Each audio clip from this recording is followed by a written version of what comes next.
प्यारे बच्चों, 7th B आपको मैं अब हिंदी पढ़ाना शुरू करूँगी। आज से अब मेरे पास आपका सब्जेक्ट है हिंदी का। आज हम सबसे पहले बात करते हैं पत्र की। आपने पहले भी पत्र पढ़े होंगे और लिखे होंगे। अब देखिए, आज हम बात करेंगे पत्र की। पत्र हमें पता है औपचारिक और अनौपचारिक दो तरीके के पत्र होते हैं। ये हमेशा आगे तक आपको काम आएंगे, 10वीं में, 12वीं में और आगे भी इनकी जानकारी होना आपको बहुत ही पहले ज़रूरी है। अब हम देखते हैं कि औपचारिक पत्र क्या है। छोटी सी एक बात है कि औपचारिक पत्र सरकारी विभाग के लिए लिखे जाते हैं। जो भी अधिकारी होते हैं सरकारी विभाग में, उनके लिए लिखे जाते हैं। और अनौपचारिक पत्र घर के रिश्तेदार, सगे संबंधी, इनके बारे में लिखे जाते हैं। ठीक है। और औपचारिक पत्र में क्या क्या होता है, जैसे कि ये बहुत प्रकार के होते हैं। प्रार्थना पत्र होते हैं। प्रार्थना जैसे किसी अधिकारी को प्रार्थना करनी है, स्कूल के प्रधानाचार्य को या फिर किसी कंपनी के अधिकारी को या किसी भी अधिकारी को, जब हम प्रार्थना पत्र करते हैं, जब हमें कोई काम होता है उसके लिए प्रार्थना पत्र करते हैं, तो उसके लिए हम औपचारिक पत्र लिखा करते हैं। अब फिर जैसे कि हमारा शिकायत पत्र, मान लो हमें हमारे स्कूल में किसी चीज़ की कमी हो गई है, ठीक है, हमें शिकायत करनी है। किससे करनी है? अधिकारी से। कौन से अधिकारी से? अगर आप स्कूल में हो तो आप प्रधानाचार्य से करोगे, तो वो भी हमारे क्या होते हैं? अधिकारी होते हैं। तो अधिकारी से जब हम पत्र लिखेंगे तो हम शिकायत पत्र करेंगे, तो वो हमारा कौन से उसमें आता है पत्र? औपचारिक पत्र में। ठीक है। तो शिकायत पत्र हमारा किसके लिए लिखा जाता है? अधिकारी के लिए। यानी कि जो भी सरकारी विभाग के लिए पत्र लिखे जाते हैं वो हमारे औपचारिक पत्र कहलाते हैं। हमारा संपादकीय पत्र होता है। जैसे संपादकीय पत्र क्या होता है, जैसे कि कोई बुक्स मंगवानी है तो किसी प्रकाशन से हमको मंगवानी होगी, कोई चीज़ मंगानी है, एवरीथिंग, कोई भी जो हमें काम है तो कहीं प्रकाशन से हमें मंगाना है, तो वो हमें संपादकीय पत्र कहलाते हैं। ठीक है। वो हमारे सारे औपचारिक पत्र में होते हैं। इनके फॉर्मेट थोड़े अलग अलग सबके एक होते हैं, थोड़े से परिवर्तन होते हुए, तो वो मैं सबको एक एक करके पढ़ाऊँगी आपको। आवेदन पत्र क्या होते हैं? जैसे कि किसी अधिकारी को आवेदन करना है, जैसे आप किसी कंपनी में जा रहे हो या स्कूल में जा रहे हो या कहीं भी जा रहे हो जहाँ पे आपको आवेदन करना है, तो उसको हम आवेदन पत्र कहते हैं। आवेदन का मतलब होता है जैसे कि किसी कार्य के लिए अप्लाई करना। ठीक है, समझ में आया? अब अगला है जैसे कि व्यावसायिक पत्र। व्यावसायिक पत्र क्या होता है कि हम जैसे हमारा कोई व्यवसाय है, ठीक है, उसके लिए हमें कोई पत्र लिखना है, ठीक, तो ये हमारे क्या होते हैं? व्यावसायिक पत्र होते हैं। जैसे कि कुछ भी हम मतलब अपने किसी भी अधिकारी के लिए, जब हम किसी व्यवसाय जैसे नौकरी पाने के लिए जाते हैं तो उसमें हम एक पत्र लिखते हैं। ठीक है, तो कि भाई कहते हैं ना एप्लीकेशन लिख दो, तो इस तरीके से हम एक पत्र लिखते हैं, वो व्यावसायिक पत्र कहलाता है। इसमें बहुत सारे होते हैं कि इसमें काफ़ी सारे पत्र होते हैं। शासकीय पत्र होता है, ठीक है, सरकारी पत्र होता है, अर्ध सरकारी पत्र होता है, और बहुत सारे इसी व्यवसाय के अंदर जैसे तार, कार्यालय, आदेश, अधिसूचना, ये आपके मतलब का नहीं है।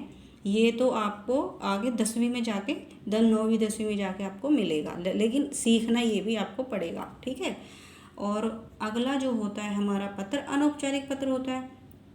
अनौपचारिक पत्र हमने जैसे बताया, जैसे कि बधाई पत्र होता है। जैसे भाई हमारा पास हो गया, ठीक है, उसको बधाई देनी है, या उसका जन्मदिन है, बहन का जन्मदिन है, भाई का जन्मदिन है, कोई भी जो भी हमारे सगे संबंधी रिश्तेदार होते हैं उनको हम, जैसे कुछ भी फंक्शन है, उनका जन्मदिन है या फिर वो पास हो गए हैं, उनकी इनकम बढ़ गई है, प्रमोशन हो गया है पापा का, या तो उनके लिए हम बधाई पत्र लिखते हैं। ठीक है। फिर है धन्यवाद पत्र। धन्यवाद भी पत्र अनौपचारिक पत्र है। जैसे कि कोई बच्चा, किसी बच्चे का भाई पास हो गया अच्छे नंबर से, तो या फिर किसी बच्चे के भाई ने उसको अच्छे से उसकी सहायता करी है, तो वो क्या करेगा? उसको धन्यवाद देगा ना अपने बड़े भाई को, तो वो धन्यवाद पत्र लिखा जाता है। या कहीं से पैसे मंगवाए हैं उसने, ठीक है, तो फिर उसको जिसने जहाँ से मंगवाया है, अपने दूसरे भाई से मंगवाया है पैसे, तो उस भाई को वो धन्यवाद देंगे, तो धन्यवाद पत्र उनको लिखना होगा। तो वो कौन सा पत्र होता है? अनौपचारिक पत्र। शुभकामना पत्र, जैसे कि कोई भी शुभकामना देनी है उनको, जैसे कि कुछ अच्छा कार्य किया है उसको शुभकामना देनी है कि बहुत शुभ हो तुम्हारा, जैसे आशीर्वाद और शुभकामनाएं होती है, तो इस तरह से हम शुभकामना पत्र लिखते हैं। निमंत्रण पत्र क्या होता है, जैसे कि आपका जन्मदिन है या बहन की शादी है या किसी को बुलाना है, जब बुलाने के लिए लिखते हैं तो उसको निमंत्रण पत्र कहते हैं। इन सब का फॉर्मेट एक जैसा होता है, ठीक है, इनमें कोई परिवर्तन नहीं होता। अभी मैं एक एक करके सबका इसी तरह से बताऊंगी। और पहले सबसे पहले यही औपचारिक और अनौपचारिक पत्र का टॉपिक चलता रहेगा, अभी कई दिन चलेगा, इस पे हम कई वीडियो बनाएंगे, ठीक है, वो हम आप देखते रहना। और सभी बच्चे चैनल को सब्सक्राइब कर लेना और उसी के अनुसार आपको होमवर्क करना है कॉपी के अंदर। हिंदी की कॉपी एक अच्छी सी बना लेना, ठीक है, उसमें ये पत्र वगैरह और व्याकरण का कार्य ये सब करना है। एक कॉपी तो व्याकरण की बनाना ही है और एक कॉपी प्रश्न उत्तरों की बनानी है। इसी तरीके से मैं सारा कार्य कराती रहूँगी, ठीक है। संवेदना पत्र है अब लास्ट, जैसे कि ये अनौपचारिक पत्र है, ये भी संवेदना, जैसे कि कोई एक रिश्तेदार में कोई स्वर्गवास हो गया किसी का, किसी की मृत्यु हो गई, देहांत हो गया है, तो उनको हमें क्या है संवेदना, यानी कि जैसे हम मौक धारण करते हैं ना किसी के प्रति, तो उसमें संवेदना अपनी प्रस्तुत करने के लिए हमें क्या करना होता है, संवेदना पत्र लिखकर उनको अपने अपने जो विचार होते हैं वो हम उनको प्रस्तुत करते हैं। जैसे कि हमें भी बहुत ज़्यादा दुख है उनका, मान लो कोई एक्सपायर हो गया या किसी भाई के चोट लग गई या कहीं कुछ भी हो गया है, तो उनके प्रति हम अपने संवेदनाएं जागृत करते हैं और उनको अपने विचार बताते हैं पत्र लिखकर, ठीक है। ये हो गए औपचारिक और अनौपचारिक पत्र, ठीक। अब एक पत्र अब हम लिखेंगे, जैसे बड़े भाई के विवाह में सम्मिलित होने हेतु अवकाश के लिए अपने प्रधानाचार्य को पत्र लिखो, ठीक है। ये हम एक जैसे पत्र लिख रहे हैं, ठीक। अब जैसे कि हमने यहाँ पे लिखा है, या इस पत्र को आप खुद भी लिख सकते हो, इस पत्र को लिख के बताना ये कौन सा पत्र है ये भी बताना है, ठीक है। मैं यहाँ पे लिख देती हूँ कौन सा पत्र आपको घर से करना है। जैसे बड़े भाई के विवाह में सम्मिलित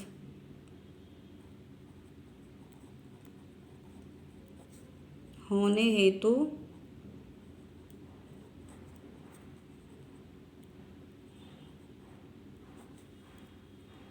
अवकाश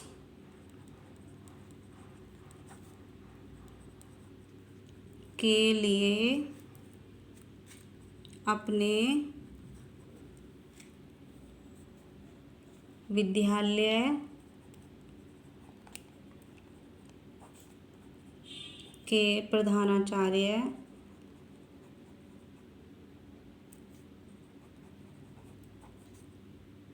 को प्रार्थना पत्र,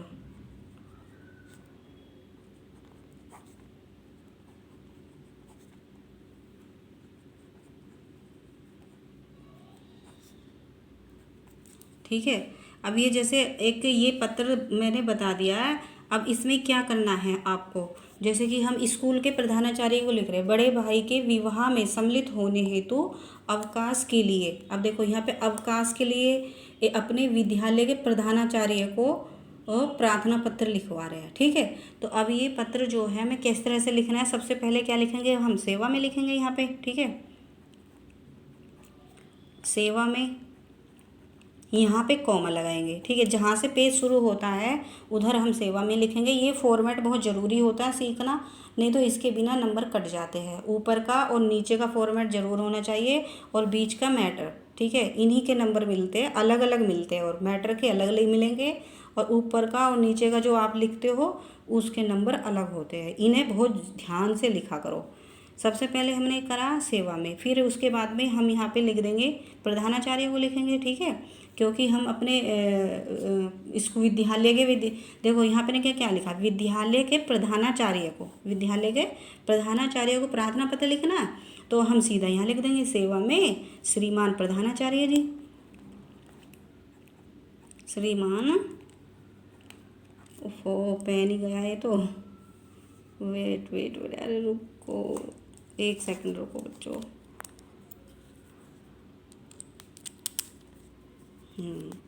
ठीक है,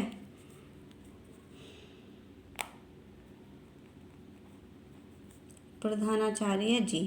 अब देखो ये यहाँ पे मैंने कॉमा लगाया था, ठीक है, यहाँ भी कॉमा लगाना है। ये इन छोटी छोटी गलतियों का बिल्कुल विशेष ध्यान रखना है, ठीक है। अब यहाँ पे अपना स्कूल लिख देंगे, जैसे कि सर्वोदय विद्यालय है, राजकीय सर्वोदय विद्यालय ना हमारा,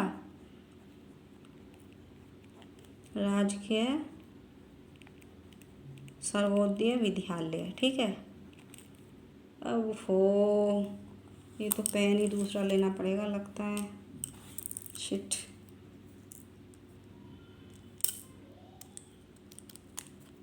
चलो अभी लेंगे बाद में। राजकीय सर्वोदय विद्यालय, और अपना स्कूल का नाम लिख दो, पश्चिम वैश्य ज्योति नगर,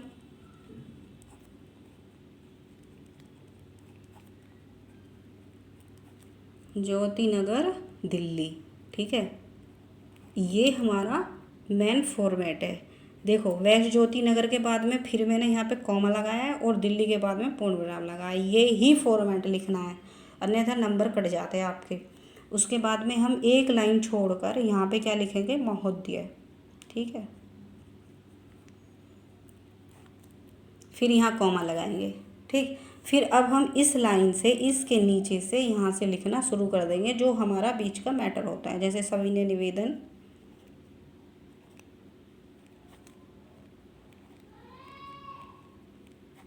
सविनय निवेदन है कि मेरे बड़े भाई का विवाह दिनांक मतलब कोई भी तारीख 18 अगस्त 2020 को निश्चित हुआ है, ठीक है।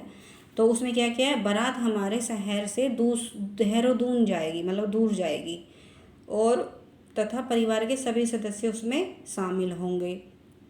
आपसे प्रार्थना है कि आप मुझे 4 दिन दिनांक लिखनी है, फिर उसमें कि जैसे 16 से लेकर 19 अगस्त तक, इस तरह 4 दिन का अवकाश प्रदान करने की कृपा करें। फिर सबसे नीचे क्या लिख देंगे, इधर ही साइड में आके जब ये सारा मैटर लिख देंगे तो यहाँ नीचे सबसे पहले नीचे आके फिर धन्यवाद लिखेंगे, ठीक है, धन्यवाद। और फिर उसके नीचे सारा हम क्या लिखेंगे, आपका आज्ञाकारी शिष्य, अपना नाम, फिर आप कक्षा, आपकी कक्षा, और फिर आप अपना रोल नंबर, ये सारा मैटर आप लिख दोगे।